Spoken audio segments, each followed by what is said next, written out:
So welcome to the very first ever Coach Spotlight. I'm so excited that we're here doing this together, and really excited that Meg Beliveau is here as our first Coach Spotlight guest. Glad that all of you could join us for this. And I just want to say it's such a treat to be in a community like this, where there are so many coaches in our community out doing different things with this body of work and what they've learned, and that we get to hear and really highlight and lift up their stories is a real honor for us leading this community. So the purpose of these brand new interview series of these sessions is to show that there's so many different ways that coaching can look. And there's so many different ways of once you're trained, there's so many things you may want to go do with your training. So today we're going to be hearing about the many different ways that Meg has been applying coaching in her life, and we're collaborating with others. First, I just want to brag on her a little bit before I have her introduce herself.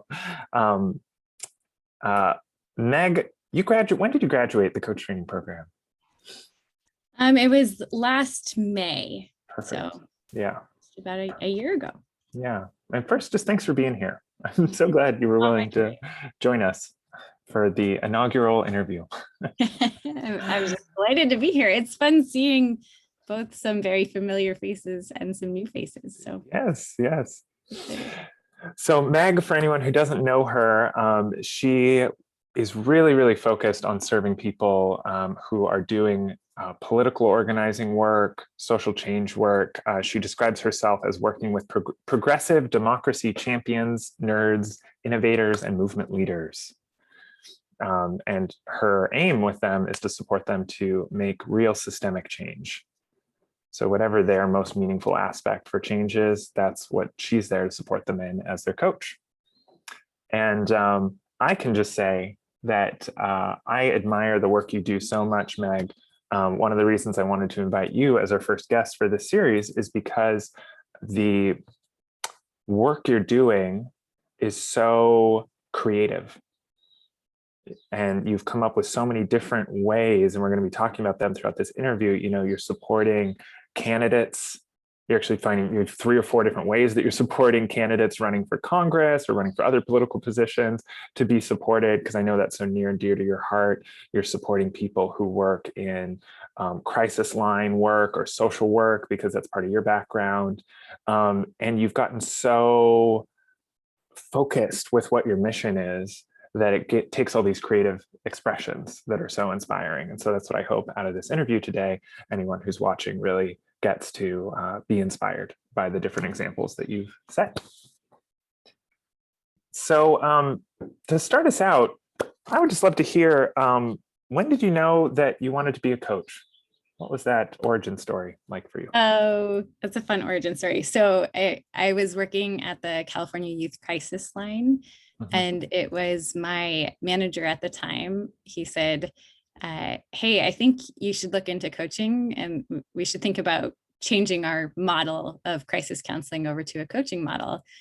And I had no idea what coaching was. So my immediate thought and reaction, as it is with most new ideas, it's just like, no. And then he encouraged me to look into it a bit more.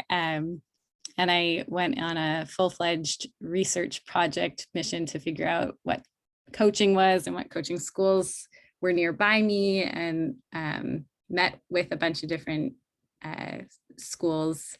And there was something, it was Josh, who is the first person who I chatted with. And there was something just really different about chatting with Josh. I was like, this conversation was just so different than all these other conversations. Like, I don't understand it, but I'm just going to try out this coaching school. So I went to the first course, and then that was the hook. I was just like, whoa, I had no idea this is what coaching was. And yes, to my manager, let's revamp our model for crisis intervention. And so yeah, that was the hook, that first course. And what was it about that experience? What was the moment that, or the aspect of it that really made such a difference for you, that had you so interested? For me, there were multiple aspects.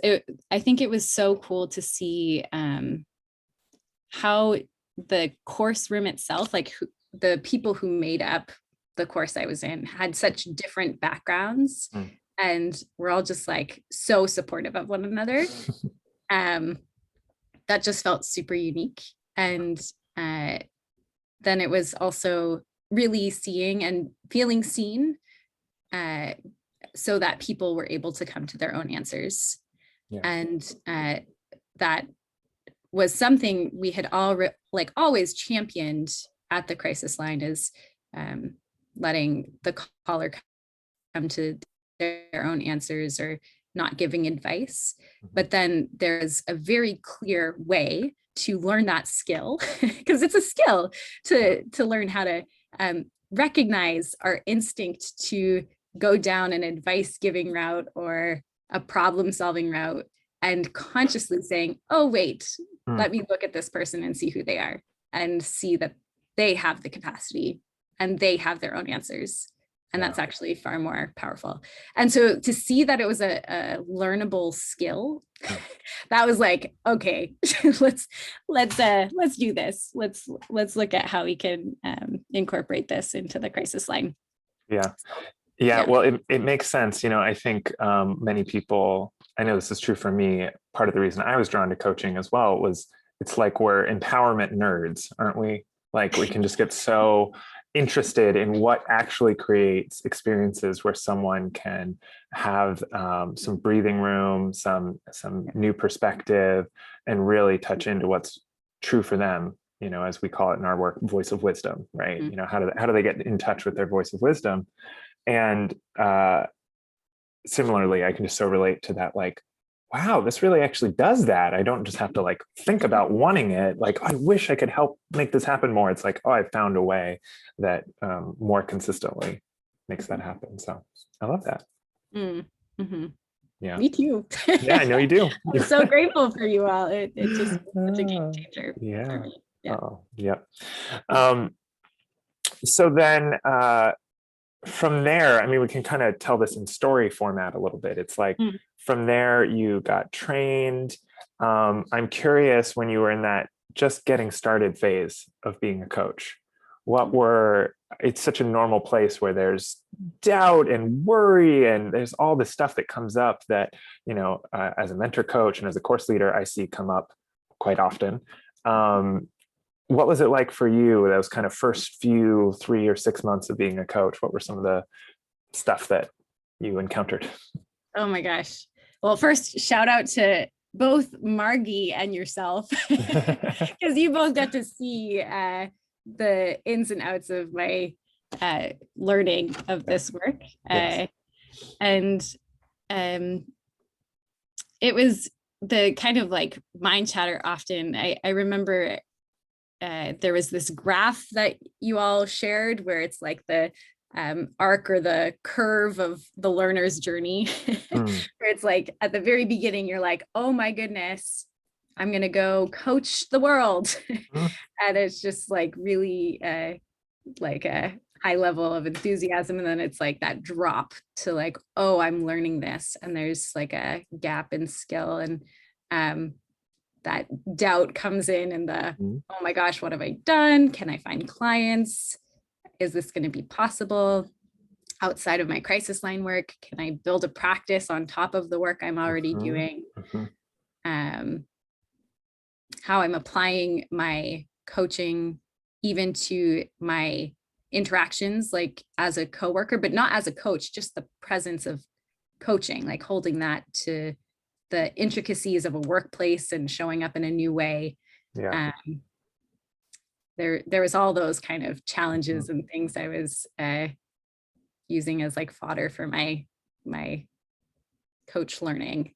Yeah. Even the like the big challenges of like finding a right coaching fit at first, like that was also discerning that and knowing, oh yeah, like we are a good fit to coach, or oh, maybe this isn't the best coaching fit. Yeah. It's like part. Mhm. Yeah. I love it. And so from there, what helped you get through that?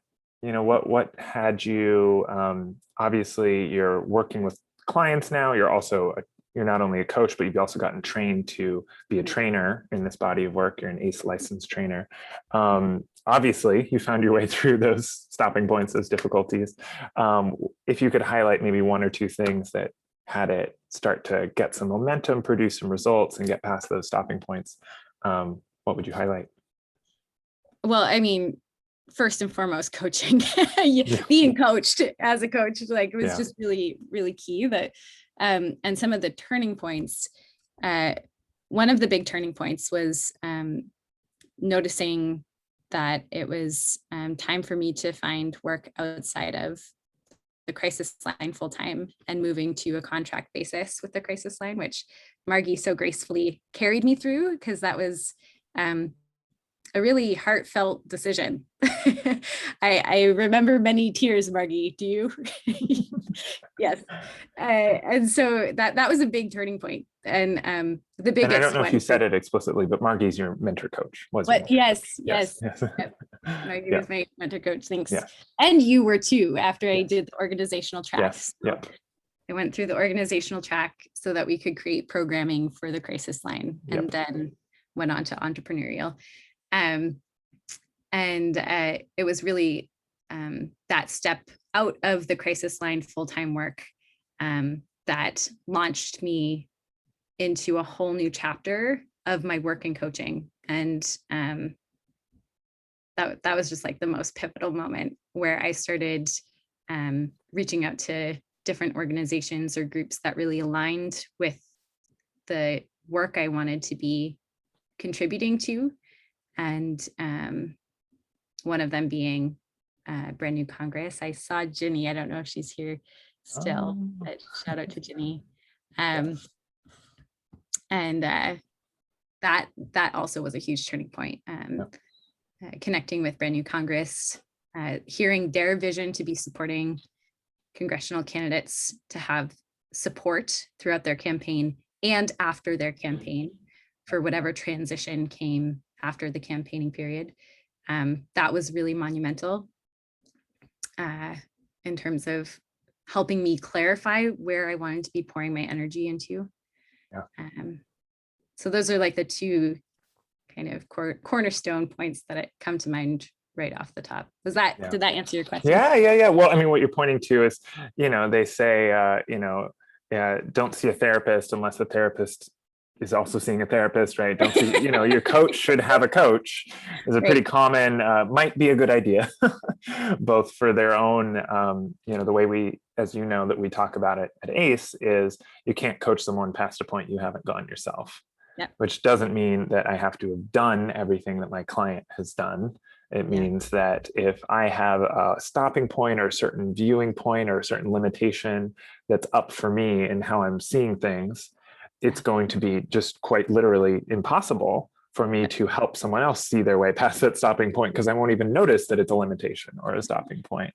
Yeah. And so in that way, it sounds, I love what you're highlighting, and I've heard a lot of people highlight this. A lot of other people highlight this as well, is, coaching. And I think that's one of the things I love that you're highlighting. It is one of the things that I think really shines about the way that we structure things here, is just so much mentor coaching. It's not like a little piece of the program, it's like a huge piece of the program, and you're getting coached so frequently for the whole time that you're in the program. Plus, not only by your mentor coach, but you're getting coached by your peers, you're getting coached by, it's like nonstop coaching, right? And it's that kind of immersion that really helps you learn this new skill. So I love that you're highlighting that. I think a key point to that too, when I mean, you always, like, the ACE team always said, like, don't try and coach yourself through something, get support. Yeah. And I, of course, tried it. Of course. And there was like some big ones where I'm like, oh yeah, I definitely coached myself. And then going and to a coach and seeing, oh, I was actually reinforcing the very thing that was happening. It was just like, that was the moment where I was like, oh, it is really, really helpful to have a coach. It moves me through this. Maybe I could have gotten there at some point, but it moves me through this way more quickly. So yeah. So I love that I'm you a fan brought of coaching. I know, yes, so shocker. You know, coaches are a fan of coaching. You know, we're very surprised. This is perfect. So, you know, this is like, that was your story into the program and through the program. And then even while you were still getting trained, you got connected. You mentioned Brand New Congress. And so I want to talk a little bit about that, because it's like one of the coolest things I've ever heard of anyone doing with coaching. So tell us again, I know you said it briefly what their mission is, but Brand New Congress is this organization that supports congressional candidates who are not like mainstream political path, right? I'll say it as I understand it, and then you can fill in whatever, who are not like mainstream political kind of working their way up the ladder, who are, you know, everyday working people who have a vision for a more progressive future. It supports them to have a platform to be able to run for Congress, for National Federal Congress, right? United States Congress. Yes. And then this is the question I want to get to. Somehow there came to be this idea that what if we had them have coaches? Mm-hmm. And then tell me how that came to be. What's the origin story? It's like, I mean, I'm thinking if someone's watching this who's already in our coach training program, or who is considering getting trained as a coach through any program, you know, it's like, wow, how do I get to a moment like that where there's this cool opportunity to apply coaching in this really big way? So tell us about that. Great question. So yeah, you explain it well. I mean, Jenny could probably explain Brand New Congress better than either of us, but it's for grassroots candidates who take no corporate PAC money. And if like a really easy way for some people, if you've seen the Netflix documentary Knock Down the House, that gives a really good example. And the piece that hooked me when watching Knock Down the House was the fact that it was people who were nominated by their community, and it was Brand New Congress who called up these people and said, hey, you've been nominated as someone who might be good to run for Congress. Would that be of interest to you? Like, we'll support you. And so that's a bit about Brand New Congress. And I had watched that documentary, was so moved by it, and I filled out the volunteer application, mentioned that I was a coach, didn't hear anything for like 3 or so months. And then one day I just got this random email from the executive director saying, hey, introducing himself and saying he was looking to build out a system of support for candidates, and he wanted to chat. And so in hearing his vision of what he wanted and what he had experienced as a candidate himself, it was clear that coaching could be a really good fit for the kind of environment of a campaign where you're going for a goal. There are many moments where mind chatter comes up and you might hit a stopping point. And my goodness, how valuable it is to have a coach to see you past it. And even after a campaign, to help you transition into however your vision might live after a campaign if you don't win. Yeah, and just to add something to that, I mean, that was really one of the, if I remember right, that was one of the main things that was from the very beginning of the vision was, okay, it's one thing to say we're going to set that our sights on them scoring their goal of running for office, and you know, if they win their campaign, obviously that's the aim. But it's another thing to say, to be close enough into that system and that those people to see, oh, we've seen this happen before, and we've seen actually what happens afterwards, whether they win or lose their campaign. It's this incredibly important moment where it's like, what's next in either case is a huge what's next. And for me, that points so like richly to what a coach is there for. You know, I'm not just there, okay, we got to score a big goal and it's fancy and like win. And we have to win, right? And what a huge thing that is. Yeah. But to say, no, we have foresight that we're here, it speaks to the essence of coaching for me. We're here for the whole person's whole journey, you know? Yes. And like, sure, there's this current game, but I'm here for really their life. Yes. And let me support that whole journey, especially the integration afterwards, win or lose, is such a huge moment. Yeah, So, it's a huge moment. It was yeah. a huge moment. And so, yeah, but I can't even remember the question now, but It's okay. what was the question? Just the origin story is what I the was origin asking story. about. Yeah. Yeah, so it was that Yeah. initial volunteer form and then connection chat with the ED and really seeing how it aligned and then saying, oh goodness, let's see how we can make this happen. Yeah. And reaching out to the whole the ACE community. It was just like really grateful for people like yourself, Tina, Josh, who helped. I mean, really, it was a collaborative effort to build out. I mean, Jeremy, my goodness, how many evenings did we spend like creating documents and you giving advice and or like helping me figure it out to build out a system so that we could support these candidates. Well, what I appreciate is that you had the audacity, the courage to say, I mean, think of all the times, and I'm sure you don't have to think very hard to remember all the times that you could have said no to an opportunity like this. Like, oh no, I'm still in training. I couldn't possibly, like, I haven't even finished my initial certification yet. I mean, all that. And yet you you had a vision. Yes. And one of the things I love about the ACE team is I tried to do that.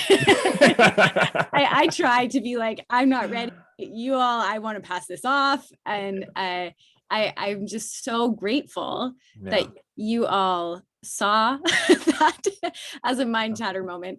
And we're like, hey, let's look at this. Let's look at this. And so that was a really meaningful moment for me in my learning. Was like, oh, okay. Like even being in some of those meetings and having Zoe there and wanting to be like, Zoe, take it. And I even remember typing to him in the chat. I'm like, you got this. And he comes off mute. He's like, Megan's got this. And I just great. Frozen, but then like the words came out and I in that moment could see, oh, I can do this. So I just so appreciate how intentional the ACE team is in my learning and launch pad for my coaching. Yeah. Well, and one of the things that made it so, if I trace what was actually happening in that journey, what happened was there was this moment of vision when you watch the documentary, right? And in that moment of vision, deciding I'm going to go take some action and I'm just going to take a small step. I'm going to fill out a volunteer form, right? And having no idea what was going to come of it, that you were eventually going to co-design with a few other people a whole coaching program for congressional candidates for U.S. Congress. It's like, how could you have known? You couldn't have known. And yet, I feel that's what our clients go through so much, right? There's a little spark of possibility. And when you've got the support and the skills to say, oh, that's a possibility and it's a possibility worth going for. And then you've got support around you to say, I'm not going to talk myself out of that possibility. I'm going to take the smallest, sweetest step I can think of just to move it forward a little bit. And then, boom, it takes a lot of energy. There's all kinds of in between, but if you hadn't taken that first step, none of the other ones. Right. And it has made me, like, to that point, it has made me much more a believer of taking those like cold initiations where I like don't have any connection, even if it's just small. I know I'm like a big fan of like cold emails where I just really admire an organization. I'm like, hey, I would love to support you, and seeing where it goes because it's small enough and like still really nerve-wracking at first, but can result in really cool stuff. Yeah. And then what I think is really great is because you were connected with the whole community of ACE coaches, obviously, almost all the coaches who enrolled in this program, because they were just readily available. You already were in close community and in real relationship with them. There were 15, 17, 20, I forget how many coaches, 16 coaches. And almost all of them are ACE coaches because that's just who you happen to know. And you were helping design the program in a big way. So, as you said, I got to be one of those coaches. Josh did, Tina did. And what a special, just to speak to my experience of it briefly, Mm. the amazing chance to support someone with such a vision for transforming our political system in the United States here. And you alluded to this earlier, but it feels so worth highlighting. The win or lose thing was so big in something like this. Mhm. It was bigger than probably any. I've actually supported a couple other people to run for public office as well. And that the biggest thing in that coaching experience is, does the person have their attention on win? Right. Or does the person have their attention on how I'm showing up to the journey of running the campaign? Yeah. Yeah. And that was like where all the difference was, is which of those two am I in at the moment? Yes. and I feel like for me, it's like maybe one of the most potent examples of the same thing that any coaching client is going through, right? Is it, I have to score my goal at all costs, and the goal is really the point. Obviously the goal is important. Or is there something underneath that I can get my hands around, that I can put my attention on, that really empowers me to like show up no matter win or lose? So I'm just, yeah, do you have any reflections on that from how it was for you coaching people? Yeah, I mean, I totally echo that there was just so much when helping people focus more on how they were being or engaging with the given moment or the given tasks or things that they were having to navigate. It just brought a lot more energy than this far off distant thing that's kind of amorphous called a goal of winning a congressional race. Yeah. And Yeah. so I mean, that was huge. And knowing that it's quite something, because it's we know in this kind of realm that there are going to be more people that lose than win. And so I know we touched on this already, but that transition period, it was just also so beautiful to watch happen, and Yeah. seeing how their vision took new form post campaign, that it just like was still so alive for them. Yeah. Yep. It was a joy. It was just such a joy to be a part of that. It was really meaningful. Oh, good. And I'm curious if you can recall any stories of the impact that you saw it make for there to be coaching, maybe during the coaching process or maybe after the campaign or something. Is there any, like, what's the difference in some specific story that this made for these candidates? Yeah. So there were a few times that came to mind in particular where a couple candidates would get really clear about what their next action step was. And sometimes they'd be really uncomfortable, challenging decisions. And I recall one person had come to this conclusion. They saw very clearly what was theirs to do, what was feeling aligned and important. And they went to their consultant, and their consultant said, no, here's my advice, which is great. We love consultants. They're very important in the political sphere. And it was like 2 weeks later, the consultant came around and was like, oh, we should have done this 2 weeks ago. And there was just like little moments like that where it's like, oh man, like yes to people tapping into their own answers and their own wisdom.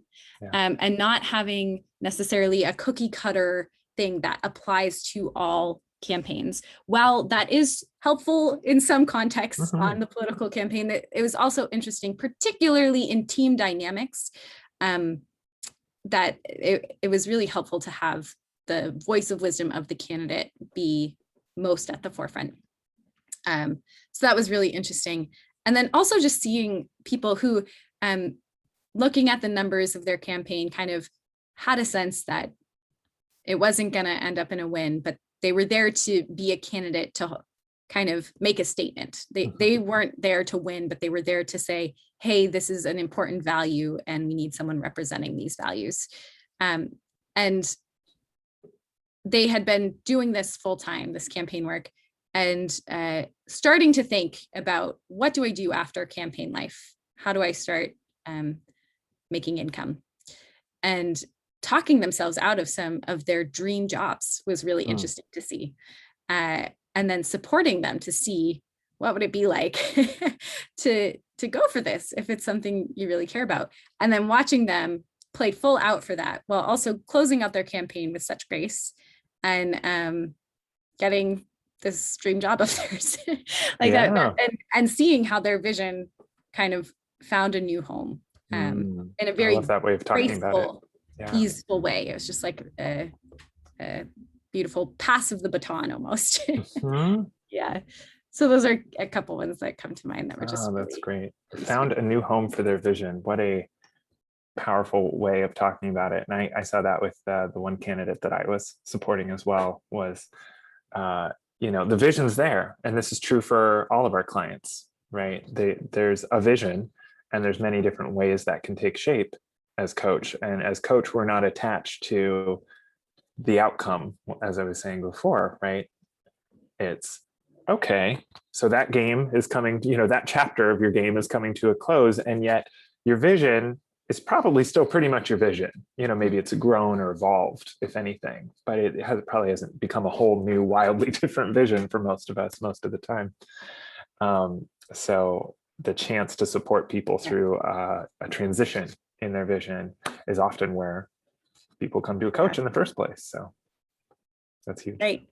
And sometimes it can be really, really different. Like I had one candidate who ended up buying a van and deciding that they wanted to live the van life while doing community organizing for affordable housing. And so they like completely transformed their life, and they're now living in this really amazing van that they've renovated in the woods. They just knew in their heart they wanted to be in the woods, in nature. And it's like, okay. Great. Just seeing them, kind of follow that bliss. Yeah, well, what you're pointing to actually is a good distinction between vision and intention. Right. So on vision, the particulars of the shape of the vision might actually change very dramatically, but the underlying impulse or intention is the thing that really stays stable. Like, okay, I want to do community organizing. We can count on that coming from the same set of values, the same underlying difference that is to be made in the world, and yet it's taking this very different shape and a very different lifestyle along the way than being in the halls of Congress. Right. Yeah. Totally. Yeah. That's great. Well, to change gears a little bit, one of the things that we're have heard so much from people who are considering coach training is there's always a question about, well, can I make money at doing this? How can I make money at doing this? Does it work? How does it work? And so one of the things we're excited for this interview series is to just be very transparent and candid with the people who are coming on about the money you're making and the number of clients you have. So could you just kind of give us a rundown of, let's start with how many clients are you working with currently, one-on-one or group clients? Yeah. So I have 8 one-on-one clients right now. And then I also do a bunch of trainings and facilitation for organizations using either group coaching format or a training format. Yeah. Great. And for your one-on-one coaching, what rate do you charge?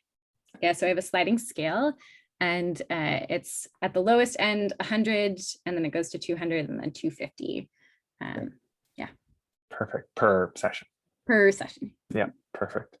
And how much money did you make last month from your business, training and coaching included? I got the exact number here. Yes. It was 4,250. 4,250. Woohoo! I love it. I love it. Well done. Congrats. Thank you. It feels surreal to say that. It feels really surreal to say that, because there were many months where that wasn't the case. Of course.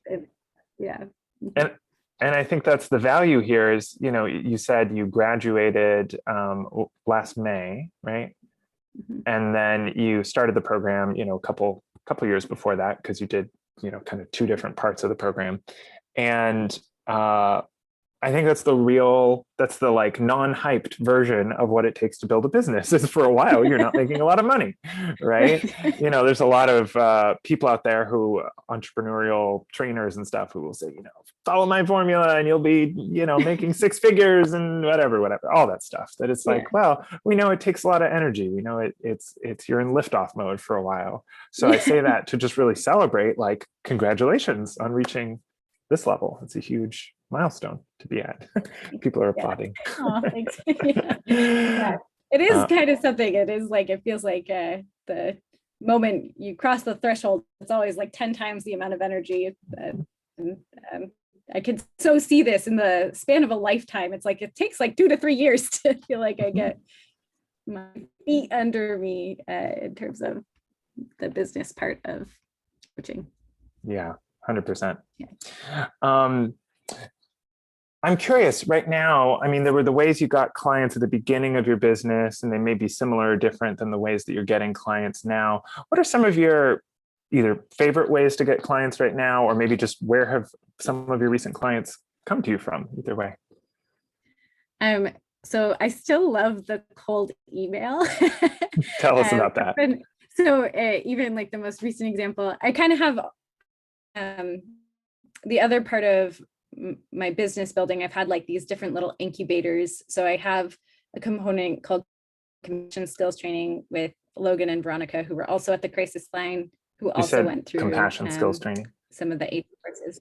Yeah, Compassion Skills Training. So we're primarily focused on supporting service providers, counselors, social workers in their work, and using the ACE coaching model and the coaching skills practice that we have. And so with them, we have recently reached out to a few groups that we really love, and some we don't hear from, but we got one group that reached out and they're really enthusiastic, and it looks like we're going to be doing a 2-day training with them. So oh, thanks, Tina, for popping that in the chat.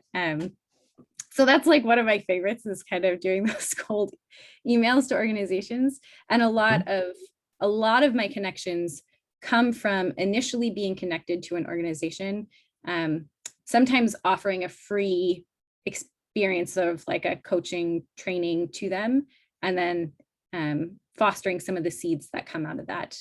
And so even in the Coaching for Democracy realm, where like BNC and a group called Moms in Office and of by 4.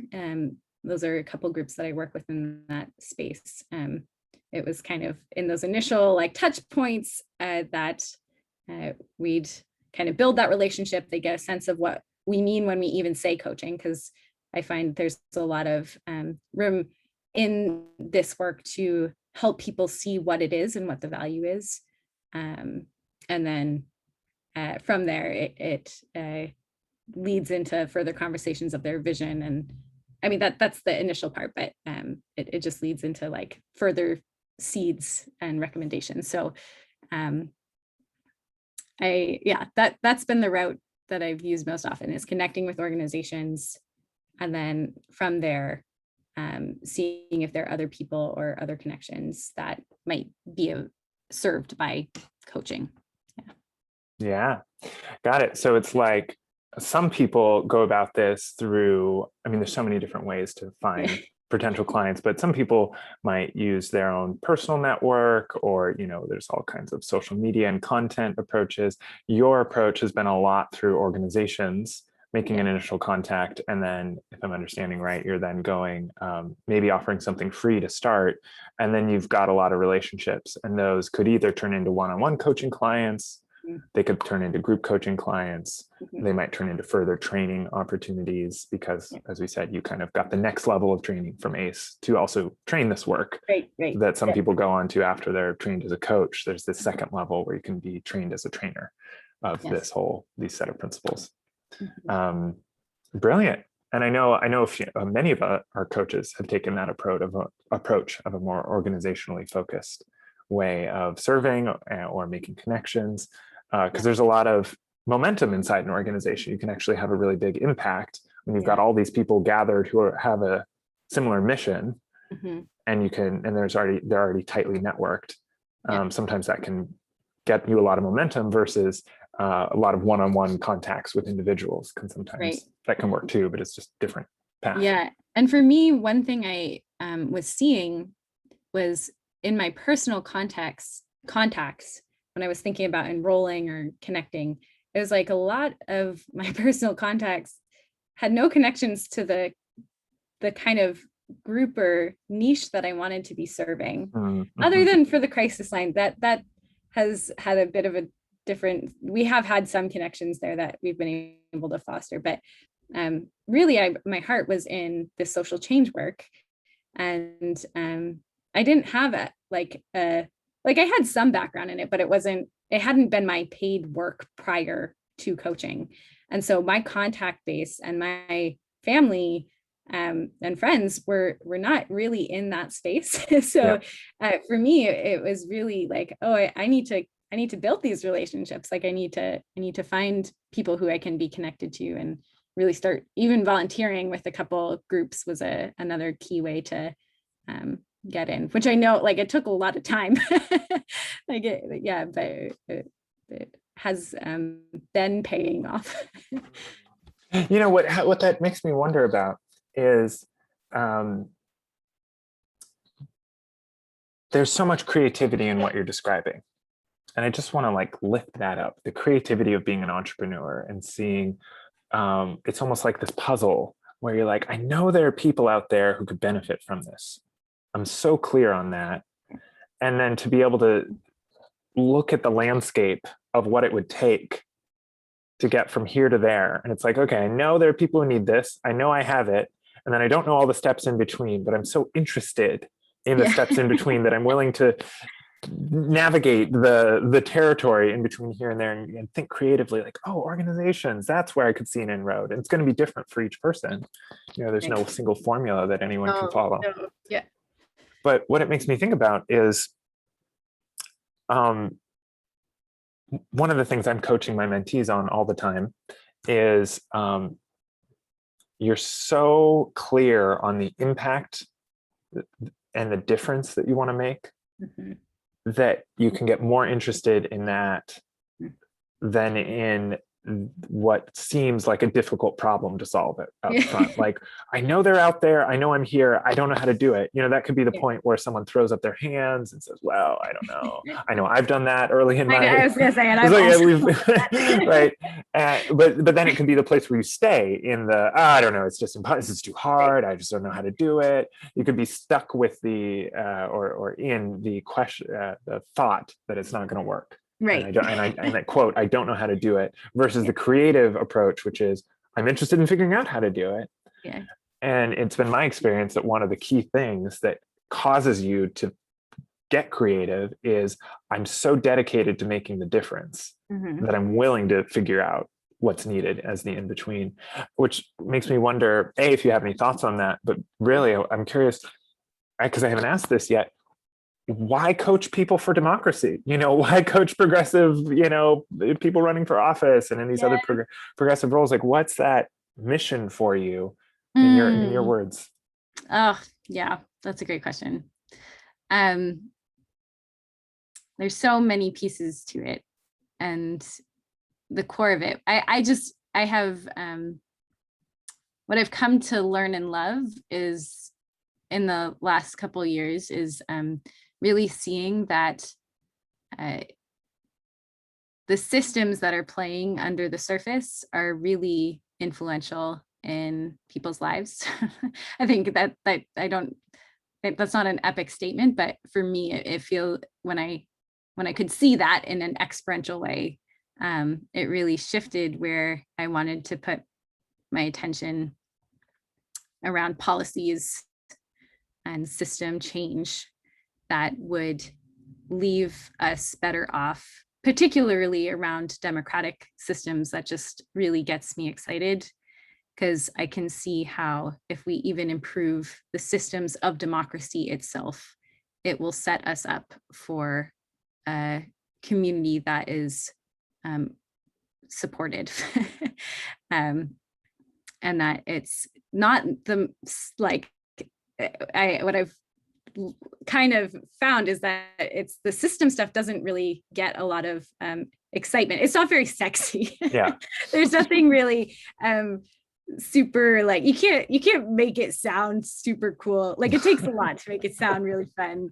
And when you're talking about systems, like I love ranked choice voting. Like, I get so Me too. and nerdy about ranked choice voting. It just is a no-brainer to me. And if y'all don't know about ranked choice voting, you can go Google it, check it out. It's where it's at. It's amazing. It's amazing. And so there's just like these things that really make sense. And I just have clicked with people who identify as these democracy nerds. And I just got to shout out the 𝑨𝒃𝒐𝒖𝒕 team, who are working on what's called democratic lotteries, another really innovative way to be engaging people in policy decision on a citizen-based level.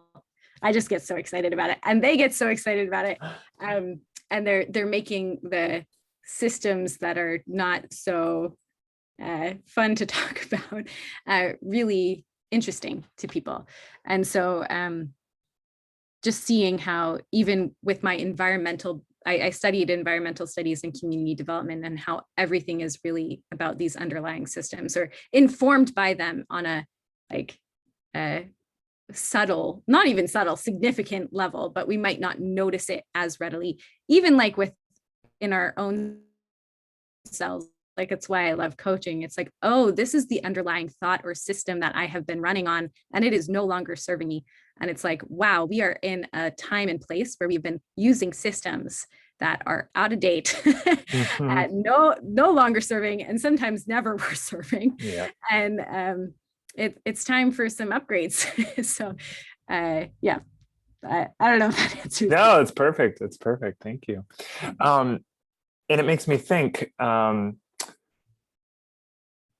when you started, I know you had all of this in your heart. None of the things you said are like brand new, but I'm curious, when you were thinking about joining the coach training program and those first 6 or 12 months in the program, did you know that that's who you wanted to serve, or did it evolve over time? I'm curious what that was like. That's a great question. I mean, the heart of it was there, like you said. I didn't know what form it would take. Yeah. Because I also feel it like that. It's just the kind of core of it for me is like getting to the root.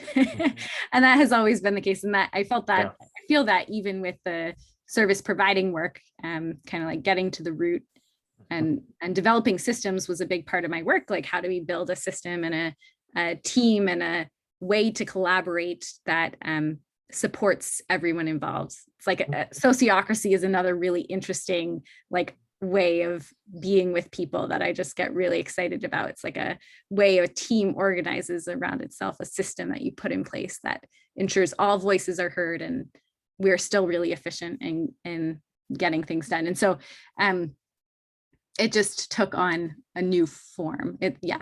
Same root, or same instinct, but new. I did not imagine this. I did not imagine it this way. And I think that's so important, because if someone's a new coach or considering coaching, there's this normal experience. You know, they might be hearing this and thinking, well, gosh, Meg's really clear about how coaching fits in with the impact that she wants to make. And I think there's this really normal, natural experience. And I hear it in what you're saying of like, well, I have a sense of the impact, but I still want to clarify that even further. It's in my heart, but how do I actually articulate it? And even more important, even if I know the impact, how does coaching connect to the social impact, the better world that we know is possible? How do I connect those two? Because new coaches, you know, as I teach enrollment, as you know, in our program, among other things, new coaches, we'll ask them, well, who would you really love to serve? And the answer at first will be things, and this is normal, things like, well, people in transition. And it's like, okay, that's a start. Most people are in transition of some kind most of the time, right? So let's maybe get a little more specific than that. And that's normal. And what I love about what you're saying is you've stuck with it and stuck with it and stuck with it, and followed where there's moments that really light you up, or experiences that really light you up. Yeah. And that's this normal, like, refining process. You taking kind of a, a block of marble and, chipping away to make a, I don't know if that's the right metaphor. But I feel like I'm still chipping. Like, I yes, have no and you idea. are. Of course you are. And you're probably never going to stop, right? Because it's actually not Yeah. a solid block of marble. It's something much more organic and living than that. Yeah. But that it's this normal process of refinement over time, and it's an iterative process, and that what you can count on, and what anyone who's listening to this as a coach can count on, is, but that spark was there all along. So there's this theme I hear of, like, well, let me follow that. Democracy. Oh, candidates. Oh, and you chose to keep going with it enough to give it time to get refined. So that now you've got, these like 3 or 4 different websites serving these 3 or 4 different audiences, like women who are running for office. We've got just candidates in general who are running for office. We've got, really built up a business that can make you, $4,350 a month, or whatever the number was. Yeah. Great. So as we come to a close here, first of all, just thank you. I love talking with you about this stuff. I can just talk about this every night. We could chat all day. We could totally chat all day. It's a real contribution to others who are on this path or considering this path, to just see one vision of this. And we're going to be sharing more of these. We're going to be doing about 1 a month of these Coach Spotlight series. So, keep an eye on our email list for the next ones. For anyone who wants the links to this, we're going to be sending out the recording, and there will be links to the various things that Meg has mentioned, the Brand New Congress and her coaching website, and the different things that we've referenced. That'll be in the YouTube video, in the recording. And anything you want to, I want to give folks a chance to connect with you in a moment. But before that, just anything else you want to say, knowing that there are coaches and prospective coaches in the audience who are interested. No, it's just such a joy to be in this ACE community. It's like I'm seeing all these little boxes. I'm even seeing, like, it's just fun seeing new and familiar faces, like Brian. Hey, it's been a while. Tyler, hey friend. Yeah, there he is. And Sasha. So Ginny. It's just, and then the new faces, Eddie and Cheryl. And it's just really cool to have this community, and I'm just so grateful for it. And I would not be where I am without all of the support of my mentors. Yeah, it's a really, really solid community. Yep. So if folks want to get in touch with you to geek out more on any of these topics, how could they get in touch with you? Would love to geek out more, nerd out more. You can reach me at meganbeliveau@gmail.com. You can go to my website, meganbeliveau.com. Also, I think Tina popped in the chat, the compassion skills training that's also there. So I have all these little incubators where it's like we're testing out different crews. And shout out to Tina. She has an upcoming event that I'll be supporting called Busting Beyond the Bonks. It's also been a really, one thing I've really loved is kind of helping be like a support coach for other coaches' gigs, like helping them cross over the border. It has been a really joyous experience for me to kind of do like the project management side of things. So there's a couple of those. Shout out to 𝒃𝒐𝒐, who I'll also be supporting with one of those. So yeah. Good. And if anybody else wants support with that, I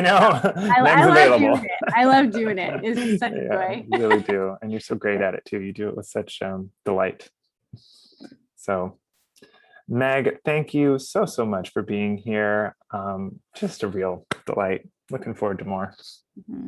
Me too. Yeah. Good. Everyone, thank you for joining us for our first ever Coach Spotlight. And I know a lot of people are going to be seeing the recording of this. It's going to be posted on our website. We're going to be just doing these consistently. Our next one is June 3rd, same time. This time slot 5 to 6 p.m. Pacific. So if you're interested, you'll be getting an email to sign up for that, but you can mark your calendars. And we just so appreciate getting to be in community with you all. So thank you, Meg.